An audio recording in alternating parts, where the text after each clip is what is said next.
everybody, Buffy the Rate Slayer. I am back. Welcome to the first April episode of our weekly Market Insight series, coming directly from the Capital Markets Trading Desk at SunWest Mortgage Company. We have a lot of news for you this week, so let's get to it. It was a rough week for markets as incoming economic data fanned investors' fears that the Federal Reserve may keep interest rates higher for longer.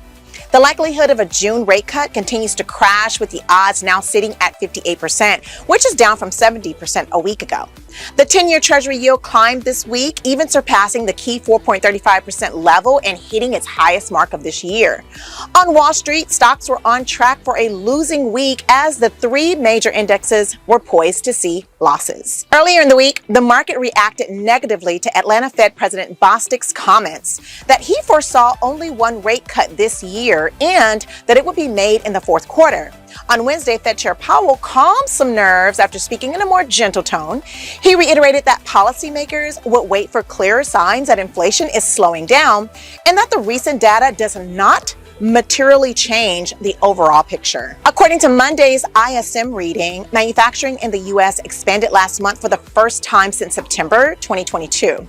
The Institute for Supply Management's manufacturing gauge rose to 50.3, up from 47.8 in February. A reading above 50 indicates expansion. JOLTS job openings were close to expectations for February, suggesting labor demand is stabilizing at an elevated level.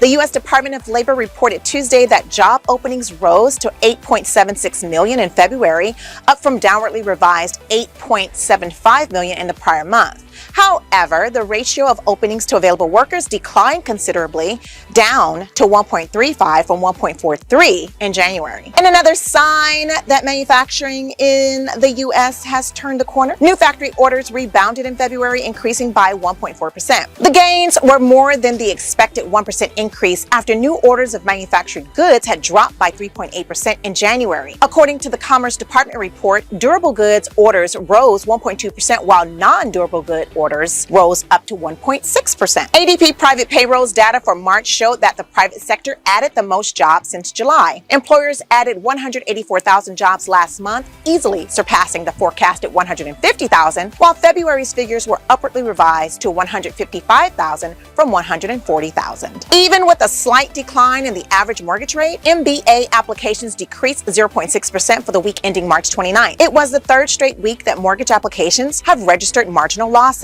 Refinances were down 2% week over week and were 5% lower than the same week a year ago.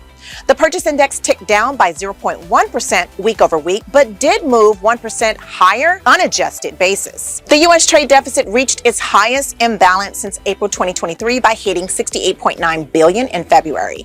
The deficit widened by 1.9% during the month, marking the third straight month with a wider deficit. Imports rose by 2.2% to almost $332 billion, while exports increased by 2.3% to $263 billion. Filings for U.S. unemployment benefits went up to the highest level since late January. Initial claims rose to 221,000 for the week ending March 30th and were up 9,000 from the previous week. Continuing claims edged lower to 1.79 million for the week ending March 23rd. Commodity prices continue to surge, indicating potential inflationary pressures in the months ahead. On Thursday, crude oil prices climbed to their highest level since October 2023 amid heightened geopolitical risks in the Middle East and a tight supply amid OPEC cuts. West Texas Intermediate crude was trading above $85 a barrel after gaining 19% throughout the year. Meanwhile, gold has extended its rally and is now trading above $2,300 per ounce. That is all that we have for you this week. Join me again next Friday for the latest news brought to you by our trading desk here at SunWest Mortgage Company. Like this video? Well, please hit that like button. Have a fantastic weekend, everybody. Buffy out.